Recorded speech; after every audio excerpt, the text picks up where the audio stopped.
안녕하십니까. 오늘부터 여러분들과 쇼피를 낱낱이 파헤쳐보고자 하는 꼼꼼한 쇼피셀러 가이드북의 저자 팸글로벌의 서주영 대표라고 합니다. 만나서 반갑습니다. 실질적으로 이렇게 짝짝짝짝짝 하는 소리가 들리면 참 좋겠는데 온라인이라서 들을 수 없는 게 참 아쉽습니다. 어찌됐건 이제부터 잘 부탁드리는데요. 지금 제 수업을 듣고자 신청하신 분들이시라면 이미 쇼피와 동남아시아 시장의 그 무한한 잠재력을 보시고 신청을 하신 분들이라고 저는 생각을 합니다. 그런 여러분들의 니즈에 부합할 수 있도록 자세하게, 그리고 특히나 저의 트레이드 마크가 꼼꼼 아닙니까? 꼼꼼하게 한번 알려드릴 수 있도록 노력을 해보겠습니다. 사실 쇼피는 아마존 같은 그런 타 마켓플레이스랑 비교를 해보면 너무 쉬워요. 쉽고 또 재미도 있어요. 그래서 B2C 기업뿐만 아니라 B2C 글로벌 셀링을 처음 시작하시는 분들에게도 굉장히 좋은 시장이다라고 말씀을 드리고 싶어요. 이런 동남아의 엄청난 시장 잠재력과 또 진입하기 쉬운 쇼피, 이 두 가지가 딱 만났으니 이제부터 이 재미있는 시장을 하나하나 알아보도록 하겠습니다. 그러면 첫 번째, 수업 첫날, 첫 시간, 제일 먼저 말씀드리고 싶은 건 이미 아시고 계실 수도 있지만 Why Southeast Asia Market? 왜 동남아 시장이어야 하는가라는 부분입니다. 동남아 시장부터 대략적으로 살펴보고 지나가려고 해요. 이미 아실 수도 있습니다. 앞에서 말씀드렸듯이. 하지만 개략적으로 제가 데이터들을 좀 보여드리겠습니다.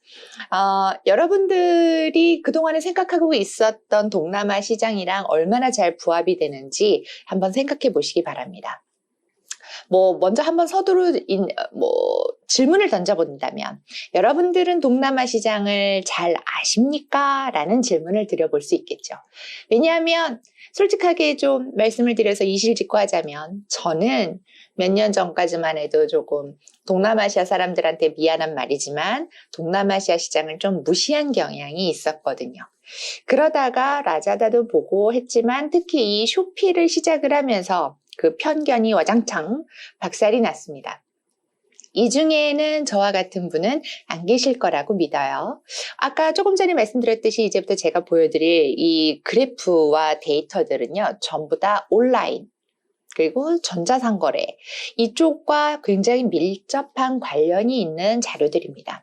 이들을 한번 보시면서 그동안에 여러분들이 생각하셨던 동남아시아 시장과 얼마나 잘 부합이 되는지, 또 동남아시아 시장이 성장이 얼마나 빠른지, 왜 동남아시아를 진입을 해야 하는지를 직접 확인해 보시기 바랍니다. 제일 첫 번째, 제가 가지고 온 데이터는요, 도시 인구 증가율과 소득 수준입니다.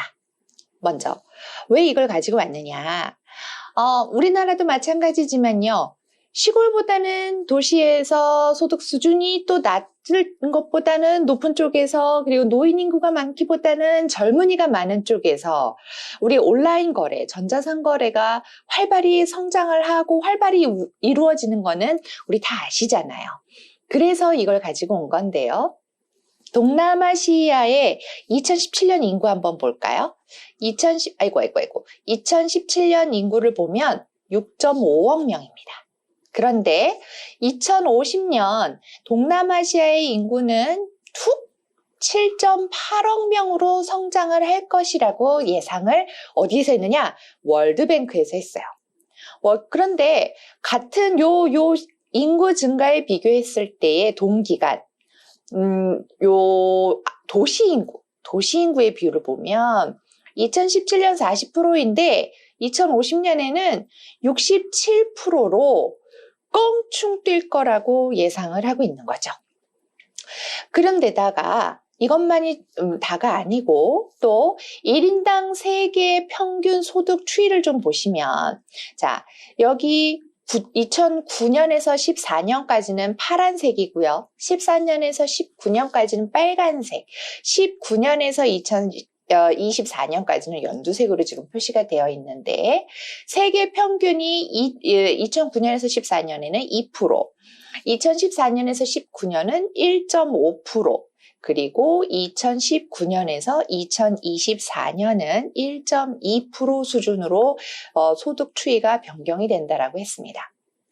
그런데요, 이 세계 평균을 놓고 봤을 때에 1인당 평균 소득 추이를 보시면 필리핀 이 한 나라를 제외하고는 인도네시아, 인니는 인도네시아입니다. 이 옛날 그 한자 표현이죠. 인도네시아, 태국, 말려는 말레이시아입니다.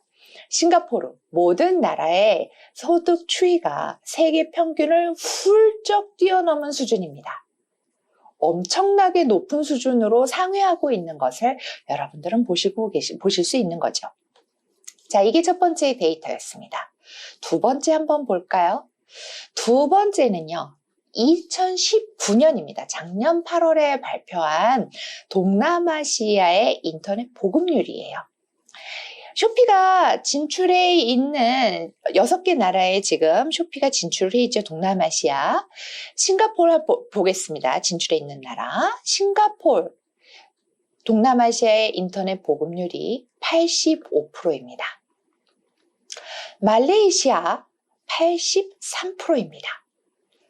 타일랜드, 태국이죠. 69%입니다. 인도네시아 65%. 필리핀 64%, 베트남 61%. 와우, 대단하죠? 왜 대단하냐? 여기 월드와이드가 있어요. 전 세계의 인터넷 보급률은 평균 56%입니다. 그런데 동남아시아의 모든 나라는, 쇼피가 들어가져 있는 모든 나라는 전부 다 전 세계의 인터넷 보급률의 수치를 훨씬 넘어서고 있죠. 그뿐인가요? 자, 이쪽 또 한번 보실까요? 자, 동남아시아의 30세 미만 인구 비중이요. 50.9%라고 합니다. 파퓰레이션 피라미드, 네, 단넷, 여기에서 발표한 자료인데요. 50%가 넘어요. 그러면 다른 나라에 비해서 굉장히 인구들이 젊다라는 거죠. 30세 미만. 평균 연령은 29.1세라고 합니다. 이렇게 높은 젊은 인구 비중이 인터넷 사용률을 끌어올렸다라고 해도 과언이 아닐 것으로 여겨지고 있어요.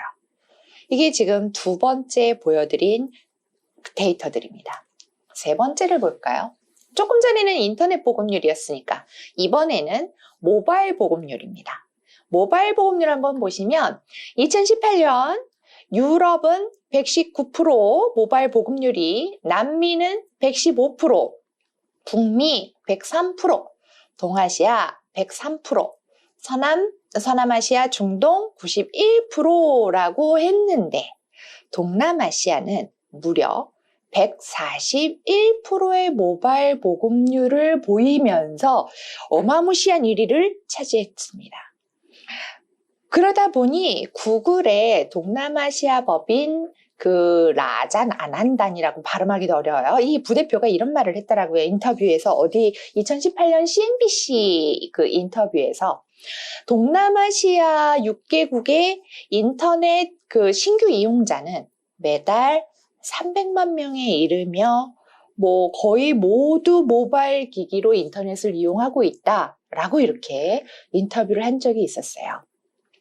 현재는 90% 이상의 동남아시아 인터넷 사용자가 스마트폰을 사용을 해서 접속을 하고 있고, 또 동남아시아는 지금 모바일 사용 비중이 가장 높은 지역이기 때문에 전체 이커머스 트래픽에, 여기 보시면 전체 이커머스 트래픽의 72%를 차지를 하고 있습니다.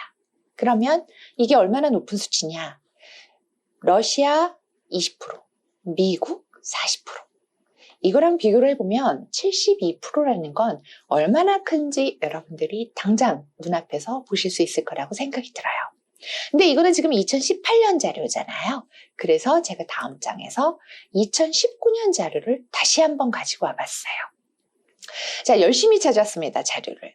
2019년도 종합 이렇게 정리가 되어 있는 건데요. 2019년 자료를 보시면 6월 기준입니다. 줄라이. 6월 맞나요? 7월이군요. 동남아시아의 그 도시화를 좀 봤어요. 도시화, 여기 도시화는요, 49%.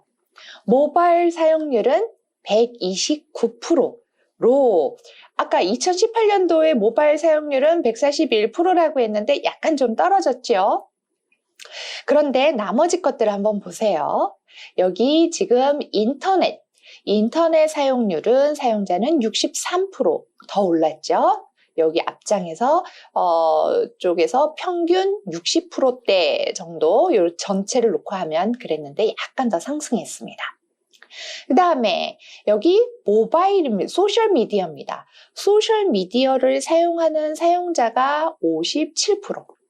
제가 앞장에서는 설명을 하지 않았는데 SNS 활용률이 2018년도에 55%라고 했었거든요.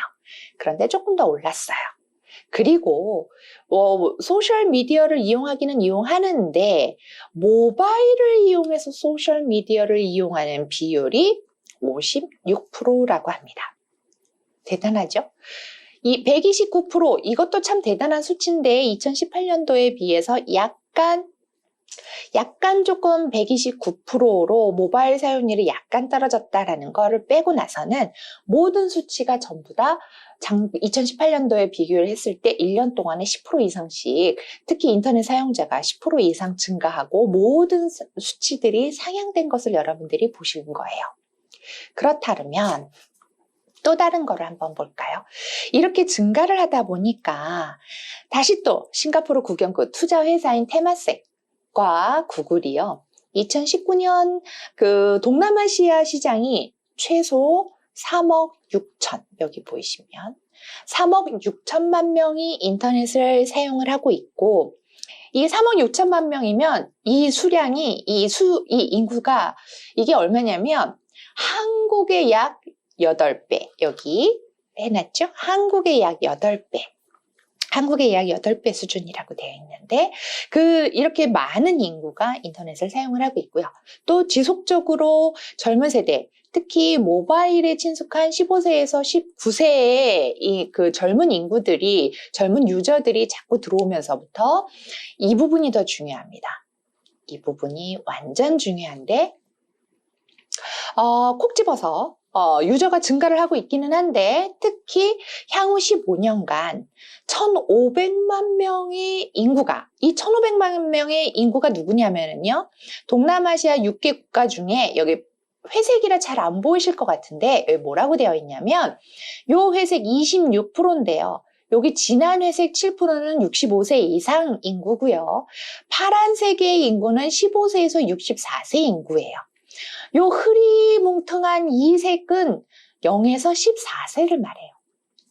이 0에서 14세의 인구가 26%나 되는데 향후 15년간이니까 이들이 계속 성장을 하면서 이들이 가장 많이 사용을 하는 모바일, 그렇죠? 이 26% 인구가 이 1,500만 명이라는 건데 이들이 계속적으로 모바일 인터넷 유저가 되면서 그 모바일 인터넷 세대로 정말 명실상부하게 들어갔고 시작이 됐다라고 테마섹이 발표를 한 거예요.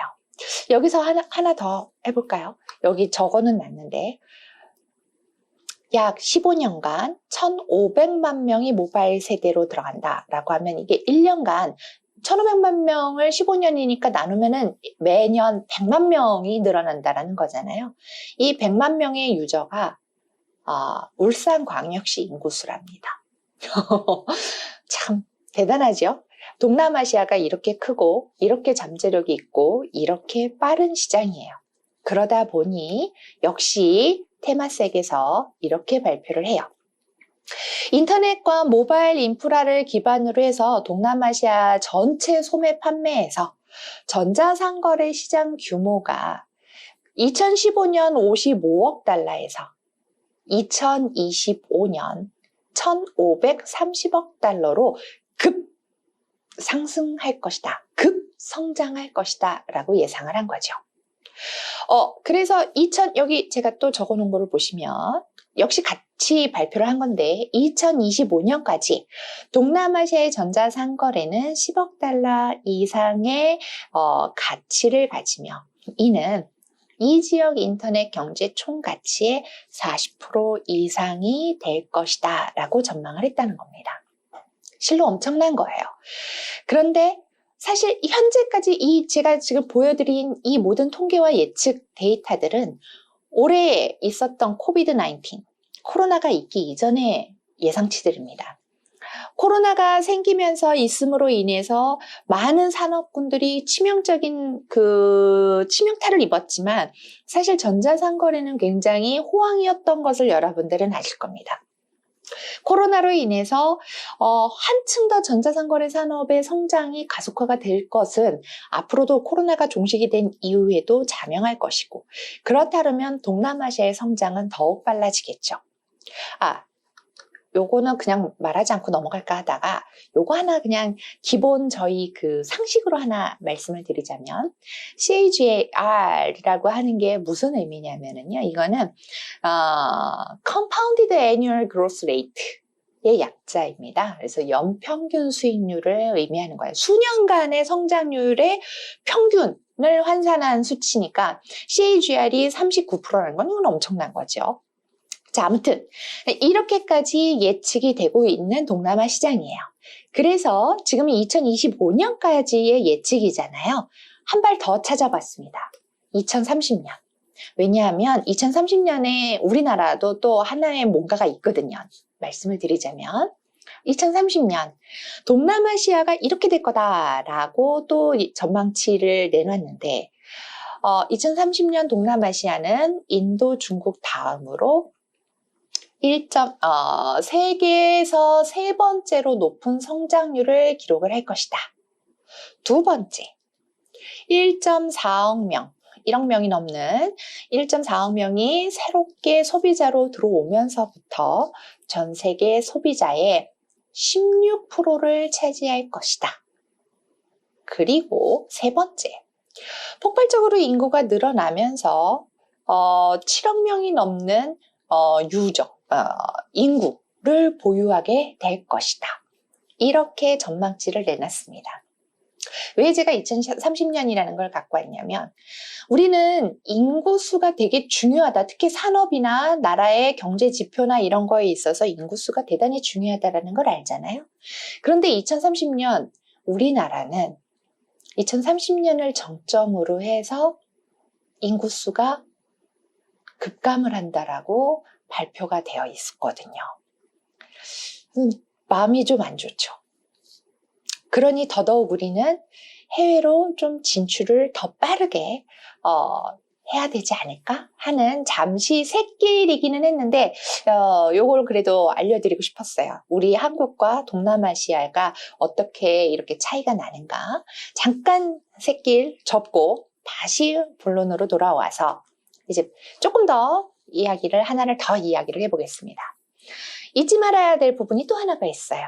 뭐냐면 현재 우리나라 문재인 대통령님 정부에서 추진하고 있는 중점 사업 중에 하나가 있는데 그 하나가 신남방 정책이라는 겁니다.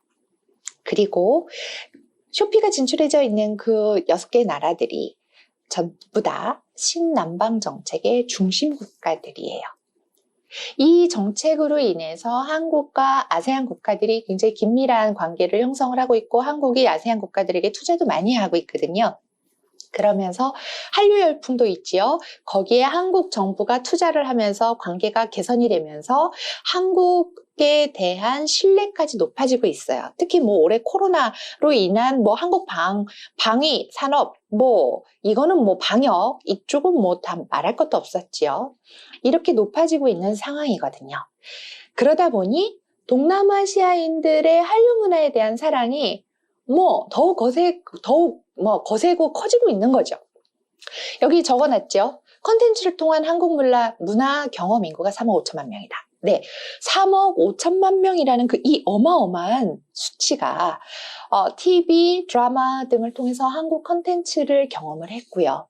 특히 아세안 5개 국가만 놓고 봤을 때, 하하, 한국 방송 콘텐츠의 그 이용을 했던 경험이 62%라고 합니다. 근데 이러한 한류 콘텐츠 역시 64%가 모바일을 통해서 경험을 했던 거죠. 와우. 여기까지 그래프와 어떤 데이터들을 통한 동남아시아 시장을 보시면서 어떤 곳이라는 생각이 드십니까? 생각했던 것과 다르다라고 생각하시는 분들도 있으실 것 같고, 예상했던 대로야 라고 생각하시는 분들도 있으실 것 같아요. 아무튼 동남아시아 사람들은 제가 봤을 때는 뭔가 모바일 없이 못 살아, 정말 못 살아, 막 이런 느낌 있죠. 애인과도 같은, 정말 손에서 모바일을 떨어뜨리지 아니하는, 이 모바일을 꼭 쥐고 잠잘 때까지도 쥐고 사는 그러한 사람들처럼 보여집니다. 제가 비록 이 수업에는 가지고 오지 않은 또 하나의 그 데이터가 있는데요. 그들이 모바일을 가지고 여가를 즐기기 위해서 하는 게 뭔지 아십니까? 그게 또 쇼핑이라는 겁니다. 1위가. 이렇게 모든 면에서 동남아시아 시장은 한국 셀러들이 간과하고 넘어가기에는 너무 안타까운, 너무 아까운 보석과도 같은 시장이에요. 이 점을 꼭 기억하시고 조금 더 공격적으로 이 마음을 다잡는 죄송합니다. 쇼피에 공격적으로 진입을 해야겠다라고 마음을 다잡는 그러한 시간이 되셨기를 바랍니다. 여기까지 해서 동남아 시장에 대한 개괄을 마치도록 하겠습니다.